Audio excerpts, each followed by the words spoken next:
Quero saudar a cada um dos nossos amigos e irmãos que estão acompanhando os nossos estudos a cada dia com a graça e a paz do Senhor Jesus. Ficamos felizes em poder retornar para darmos continuidade ao estudo que estamos fazendo no livro do Apocalipse e ficamos felizes também com todos vocês que nos acompanham em várias partes do mundo. Que Deus os abençoe e que nós possamos nos firmar cada dia mais na palavra de Deus, que o Espírito Santo nos guie a toda a verdade e que possamos tomar esta decisão de estar ao lado de Jesus, mesmo em meio às dificuldades que poderão sobrevir sobre os fiéis filhos de Deus.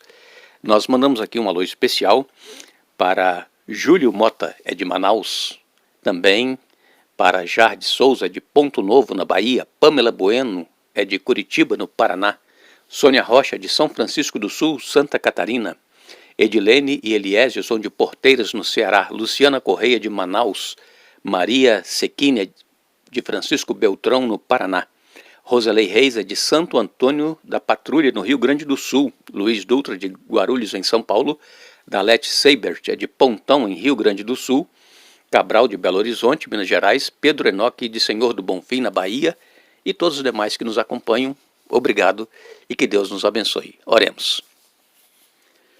Pai nosso que estás nos céus, obrigado por esta oportunidade que temos de estudar a Tua Palavra, obrigado por este dia de vida.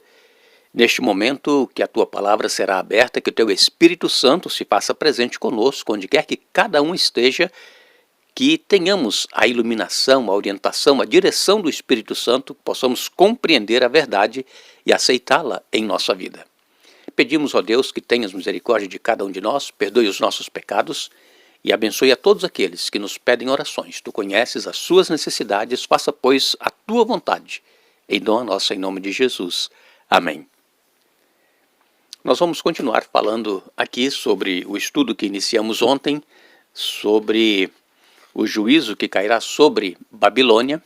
Babilônia nós já citamos aqui várias vezes, é um nome que poderíamos dizer assim, simbólico para a grande confusão religiosa que foi estabelecida dentro da igreja cristã. E esta igreja cristã que estabeleceu essas mudanças, que é chamada de Babilônia, o juízo cairá sobre ela e sobre todas as demais igrejas que seguem Babilônia. Nós deveremos estar muito atentos aos ensinos que a palavra de Deus nos dá, que nos traz aqui em profecias. Precisamos estudar com muita oração para entendermos e não fazermos juízo, ou conclusões erradas. Somente o Espírito Santo pode nos ajudar a entender. E nós vamos falar um pouquinho ainda sobre esta prostituta que falamos ontem, uma meretriz montada sobre uma besta escarlate. Nós vamos ler Apocalipse 17, versos 3 e 4. Lemos ontem, mas vamos ler de novo, Apocalipse 17, versos 3 e 4. Transportou-me o anjo em espírito a um deserto, e vi uma mulher montada numa besta escarlate, besta repleta de nomes de blasfêmia, com 7 cabeças e 10 chifres.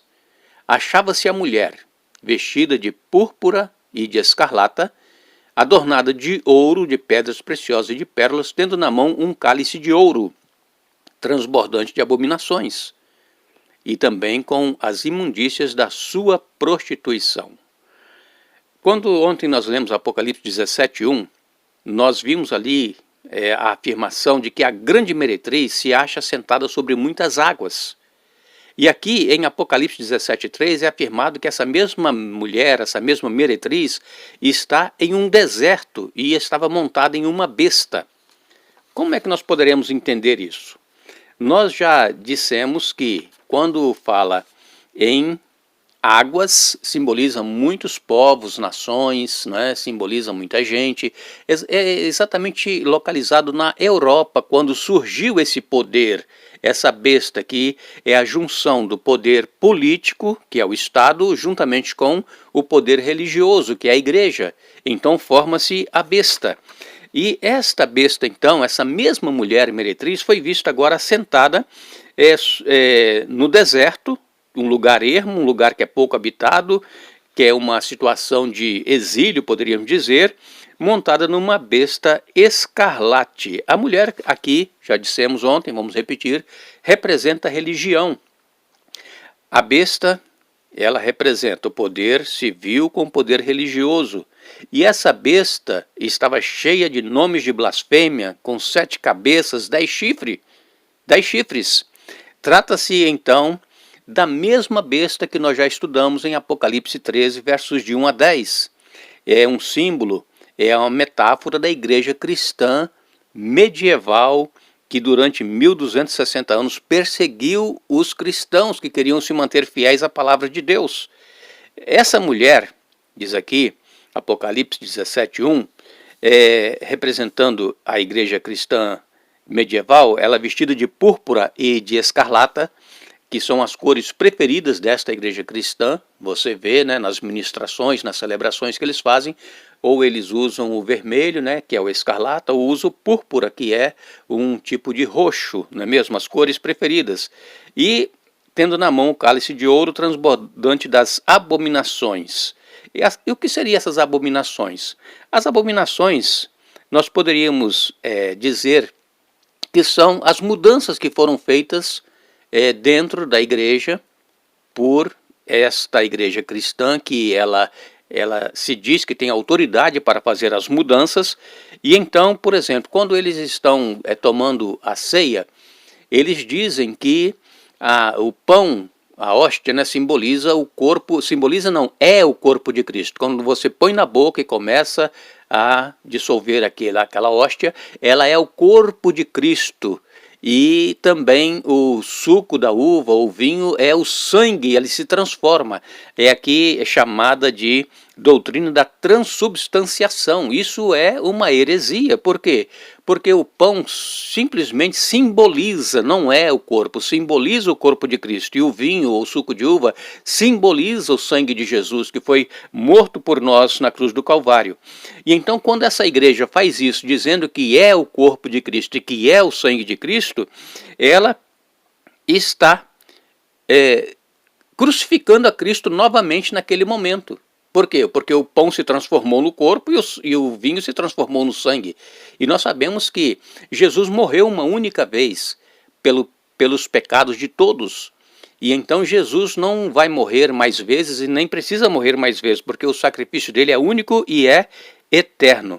Então, nós precisamos entender que essas imundícias da sua prostituição, que fala aqui em Apocalipse 17:3, é muito erro, é muita mentira, deturpação da verdade em um só sistema religioso. E nós precisamos, então, entender que esta besta, não é, que está aqui montada sobre a mulher que está montada sobre a besta escarlata, que é achada em um deserto, ela não está mais aqui sentada sobre muitas águas, como se diz lá no início do capítulo 17. Mas quer dizer que ela não está mais dominando o mundo como dominou naquela época, até 1798, porque ela sofreu uma ferida mortal e então ela perdeu o seu domínio. Só que esta ferida mortal, ela começou a ser curada em 1929, quando Benito Mussolini outorgou novamente poderes a esta igreja cristã. E ela vem crescendo, e os seus líderes religiosos vêm caindo na graça de todo o mundo, de todos os líderes religiosos estão olhando para este líder desta igreja como a solução de todos os problemas. E quando então os Estados Unidos fizeram a imagem à besta, quando os Estados Unidos estabelecer leis que vão obrigar as pessoas a adorarem a Deus em um dia que não é o dia que está na Bíblia Sagrada, então estará formada a imagem à besta, e então a ferida mortal será totalmente curada, e ela então dominará o mundo como dominou até 1798. E é então quando ocorrerá a perseguição final aos filhos de Deus, e Jesus irá voltar para buscar a sua igreja.